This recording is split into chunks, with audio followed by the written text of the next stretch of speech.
2022 is almost in the books, and it's been a busy year to say the least. Around this time of year, I start to get reflective on everything I did within the past 365 days, and that usually includes all the different types of media that I consumed throughout it too. There's a lot of thoughts going in this head of mine about the movies, games, and shows that I've enjoyed, but unfortunately, I don't have the time to make a full video for every single one of them. So why not be trendy and make a list of some of the things that I experienced throughout this year that I didn't get the chance to talk about, and give them all some love? And why not also challenge myself by making both the list and the time of the video the same length as the defining number of this year? It'd be fun to see how much I can talk about in a set amount of time, and the algorithm also likes numbers, so... Now, not everything in this list may have come out this year, nor are they ranked in any particular order. This may seem like a weird mishmash of topics because of it, but hey, it's my video, I get to make the rules. And who knows, maybe you'll find something here to check out that you didn't get the chance to. With that out of the way, here are 22 things I loved in 2022.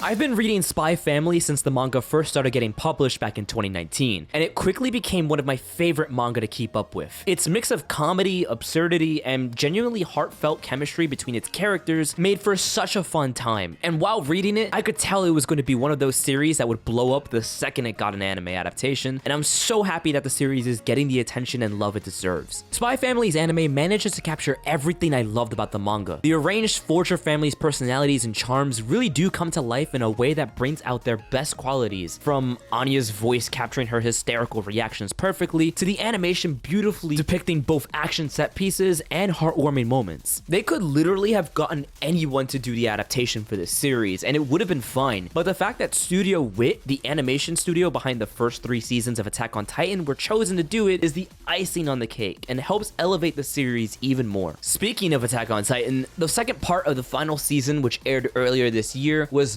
nothing short of fantastic. I got so hooked on AOT last year after binging the first 3 seasons over the course of a week, and after the 4th season went on hiatus, I had to catch up with the manga to find out what happens next. And while I miss watching week to week without any idea of what would come next, part 2 of the final season has been adapting the last bits of material from the manga excellently. While the first part of the season had some growing pains with a change of studio with a different art style, and the controversial decision to use 3D models for the Titans, Studio Mappa managed to nail their own unique look and feel of the show with some absolutely standout pieces of animation, both 2D and 3D. I wouldn't dare get into spoilers here, but the actual story itself has also been captured expertly, with developments that completely redefine earlier parts of the show. Knowing what comes next in the story and how insane some of the final set pieces are, I cannot wait to see how they tie a bow on what's been an incredible series next year. And I'll be really upset when I don't get the chance to post the Attack on Titan Sunday Frog anymore. 2022 in general was a really strong year for anime, and Cyperpunk Edgerunners is absolutely another example of that. I've always been a fan of Studio Trigger's over-the-top work, and while Edgerunners absolutely still has the studio's DNA within it, I appreciated them trying to tackle a much more serious story, and it was incredibly wild to see the absolute turnaround that this Netflix series did for the Cyberpunk 2077 brand. And while I unfortunately can't say Netflix helped Jojo's Bizarre Adventure in the same way, the anime adaptation of Part 6 recently concluded and was thoroughly great. I actually didn't end up enjoying Part 6 a whole lot when I first read it a few years ago, but the anime for Stone Ocean made me appreciate it a lot more than I initially did. The anime for JoJo's has always helped elevate the source material with its bright and changing color palettes, but in Part 6 especially, I think it really helps capture the rebellious vibe that Stone Ocean was going for. From a production and quality standpoint, this is easily the best season yet, and it's genuinely crazy how David Productions continues to one-up themselves with each new part, which makes it all the more unfortunate that Netflix's decision to release the episodes in batches over the course of a year absolutely killed discussion surrounding the series. JoJo's Monster of the Week format and absurdist nature lends itself well to weekly discussions, and while Netflix's release schedule pretty much killed that aspect of the show, Part 6 still ended up being an extremely good time, and hopefully they'll consider a different release model for when they eventually do Steel Ball Run, because that part absolutely deserves the word of mouth. Stepping away from anime for a second though, I have a confession to make.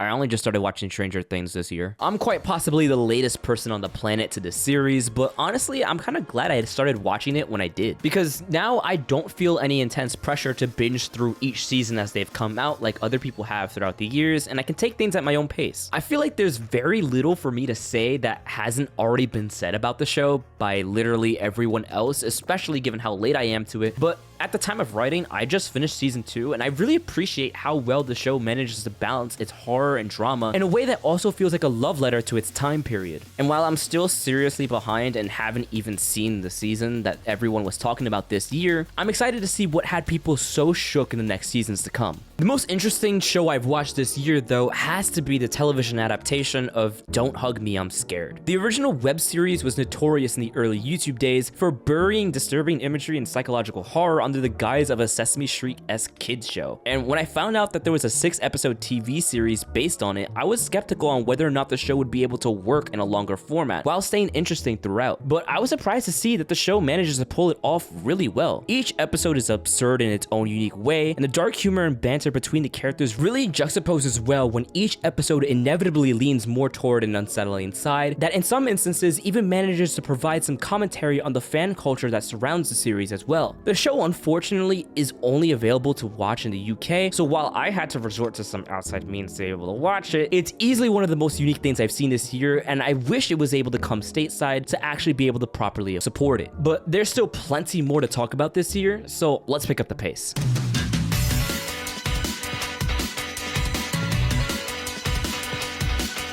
2022 was a fantastic year for games too, and I ended up playing and having a lot of great experiences with a ton of different titles. And one of the titles that made an impact on me the most was streaming my playthrough of Elden Ring over the course of the year. And if it weren't for the fact that Xenoblade 3 came out this year, Elden Ring would have easily have been my game of the year. I've tried getting into a couple of Souls games beforehand, from the original Dark Souls to Bloodborne, but never found them appealing enough to play for more than a few hours. While I understood the harsh difficulty of the titles, the combination of that with the lack of explanation for a lot of mechanics and limited options for progression if you got hard-walled against a particular challenge made it feel like at a certain point I wasn't making any progress anymore and was forced to ram my head against the wall until eventually it broke. It wasn't until Elden Ring though where the appeal of the series finally clicked with me. The truly seamless open world of the lands between brought with it a level of player choice and freedom that made the intense challenge of the game incredibly less frustrating. If I got stuck at a specific area or boss fight, I could go off and do hundreds of other different things instead and come back to it later when I'm more prepared and experienced. There were also moments though where it would have been more reasonable to come back and tackle something later on, but I felt inclined to try specific parts I was stuck at over and over again, more often out of my own volition because I had the option to, which led to sweet victories that are absolutely some of the most fun I've had in the game.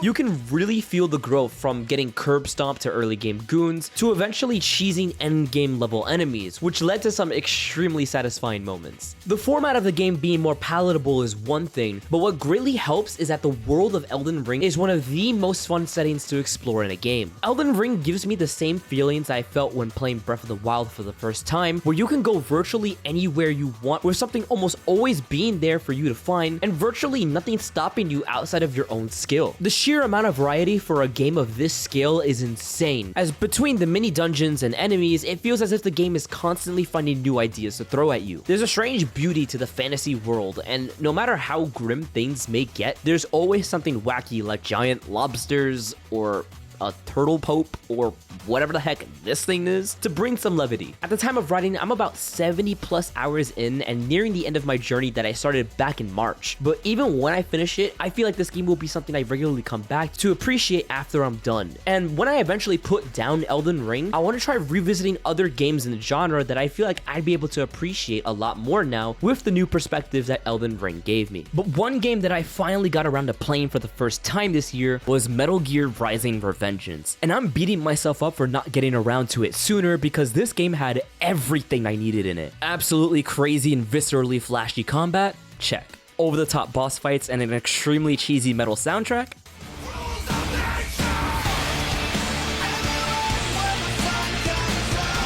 Check. Plot that doesn't take itself seriously at all?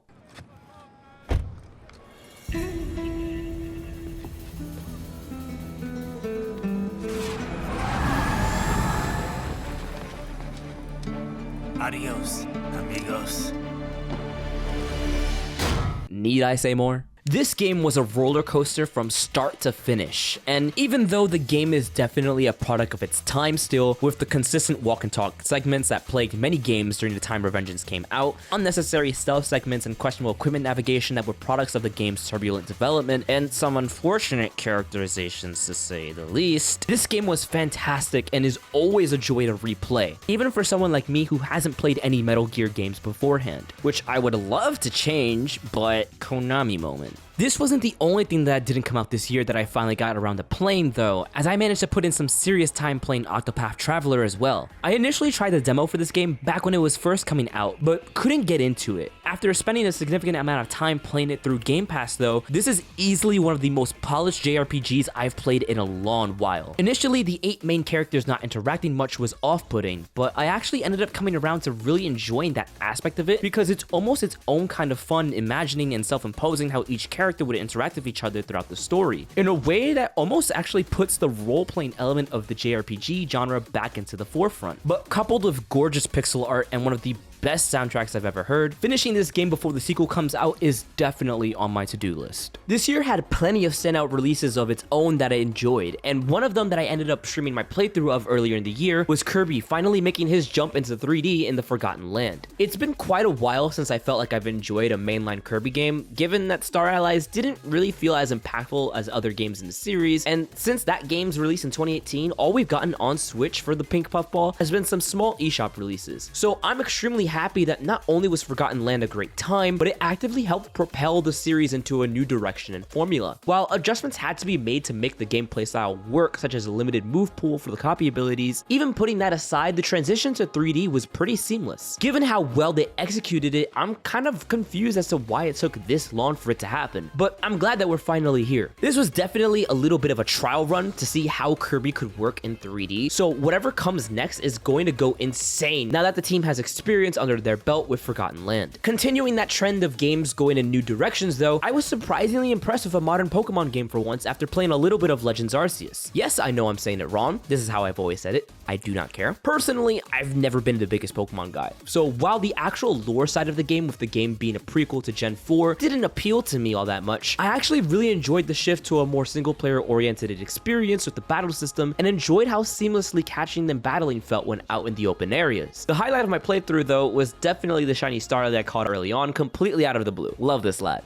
Later in the year, when I wasn't playing any of these titles though, I was getting hopelessly addicted to Marvel Snap. I always had a hard time finding a mobile game that's right for me, and while I was able to escape from the clutches of other gachas and card games like Legends of Runeterra with my sanity intact, Snap absolutely has its hooks in me. While the deck sizes are small compared to most other online card games, there's still so much strategy with the card abilities and randomness of locations that make each match feel different from the last. There's also so many different types of decks to use and builds to work with as well, and it's pretty fun to theme the decks around different Marvel properties. But what makes Marvel Snap so appealing to me is that it really respects the player's time and money, which is a rarity for not just mobile games, but games in general nowadays. I've never felt personally inclined to spend much money on it, and matches are so short that it's perfect to play when needing to kill a couple of minutes on a commute, while also dangerously easy to say one more game over and over again until before you know it, it's been over an hour, and it's 2 a.m. now, and you're regretting your life decisions. I wouldn't have bothered getting into Snap unless a friend recommended it to me, and while I don't know if it's necessarily a good thing that I've found a mobile game to get potentially addicted to, I at least right now have been having a lot of fun with it. One game that I've consistently found myself playing throughout both this year and 2021 though is Monster Hunter Rise. The Sunbreak expansion, which came out this year, hooked me right back into it, both with new monsters and higher difficulties to an expanded moveset for each weapon in the game. As someone who pre-Sunbreak was getting pretty lax as I farmed endlessly with my shiny Nargacuga blade, it felt great to be able to have more stuff to work towards again, and I've been slowly chipping away at the expansion over the past few months. Another game that went straight from my heart though as a longtime fan of the series was TMNT's Shredder's Revenge. With absolutely gorgeous pixel art and a fantastic soundtrack by Sonic Mania composer T. Lopes, this beat 'em up had an incredibly fun multiplayer campaign that hit all of the right notes for me.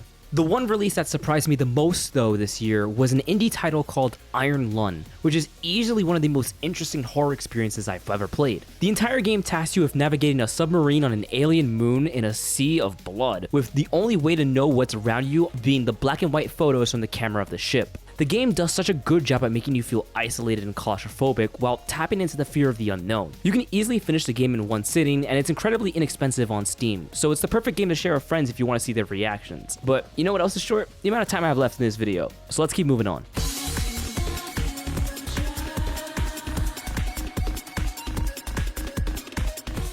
This year had plenty of standout films, from Prey's extremely unique take on the Predator and a prequel that plays on different strengths of the series by using a wildly different time period, to the One Piece fan inside of me really enjoying Film Red, even if it was the most anime movie of all time when it comes to throwing canon out the window. But there's one film that impressed me the most this year, and it genuinely came from one of the most unexpected of places for me, that being the MCU. I used to be knee deep into the MCU, but over the course of Phase 4, things haven't really been hitting the same for me. The general lack of cohesion throughout the entirety of the phase and fatigue with the sheer amount of content definitely kicked in, and I ended up skipping out on a lot of what Marvel put out in this phase. But the one Marvel project that came out this year that cemented that there are still great stories to tell is easily Thor: Love and okay.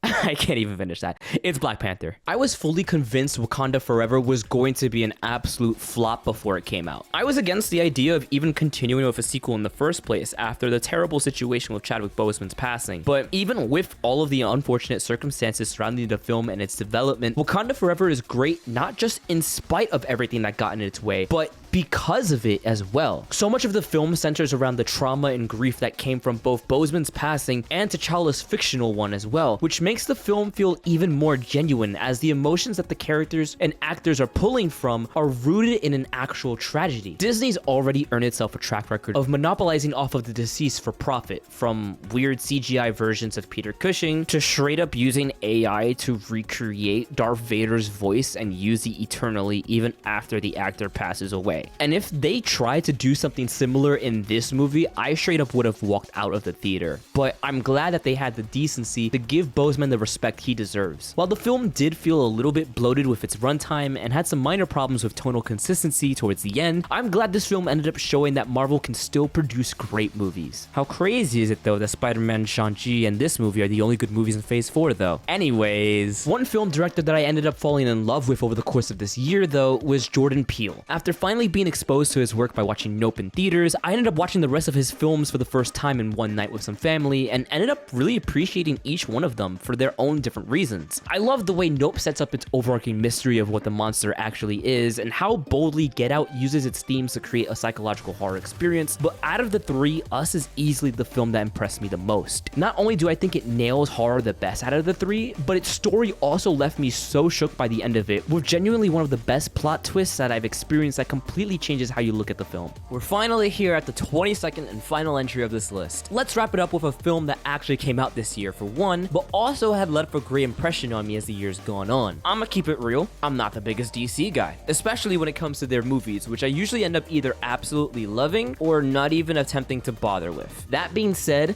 The Batman absolutely slapped when I saw it in theaters earlier this year. I absolutely love the pivot from a traditional superhero flick to a noir-esque detective crime drama. Actually putting the pieces together as the film went on genuinely hooked me in, and what helped with that was the fantastic set dressing and world building of this version of Gotham, which you can really feel is an absolutely terrible place to be in. I, like many others, turned up their nose a little bit when hearing that Robert Pattinson was playing Batman, but honestly, I really like how different his interpretation of Bruce is in this film. This version of Bruce is the youngest and most inexperienced version of him that we've seen in a film, with him only having been Batman for about 2 years, and a lot of his actions throughout the film is informed by this throughout the entire movie. As a foil to him, Paul Dano as the Riddler absolutely killed it too, with easily one of the most unsettling performances I've seen in a superhero film. Even if some scenes of him I can't take seriously anymore after seeing them as memes in online circles now.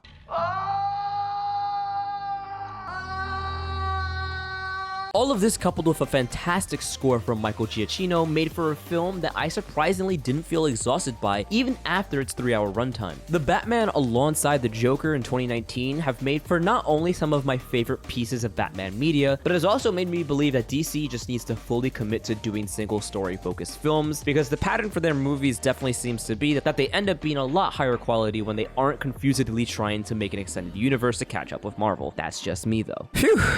Looks like I made it just in time to make the timestamp of this video. Pacing that all out was definitely a challenge. This year definitely had a lot to be excited about, and there are still other things that I can't wait to talk about, from not just this year, but in the future as well. And this year in particular was especially big for me, as it's the year that all of you guys came around and gave me an audience to rave about. Why you stuck around beats me, but needless to say, I am extremely grateful for it. Let me know if you enjoyed the format of this video. For me, this was a fun outlet for being able to talk about a lot of different stuff that I found enjoyable throughout the year, and having the opportunity to share cool things with others is always something that I'll take. Who knows, maybe in 2023 I'll try this kind of video again and just keep progressively upping the number count. I'm sure future me won't hate writing and editing that. Anyways, if you enjoyed this video, be sure to like and subscribe, and let me know in the comments below what some of your favorite things were from across this year.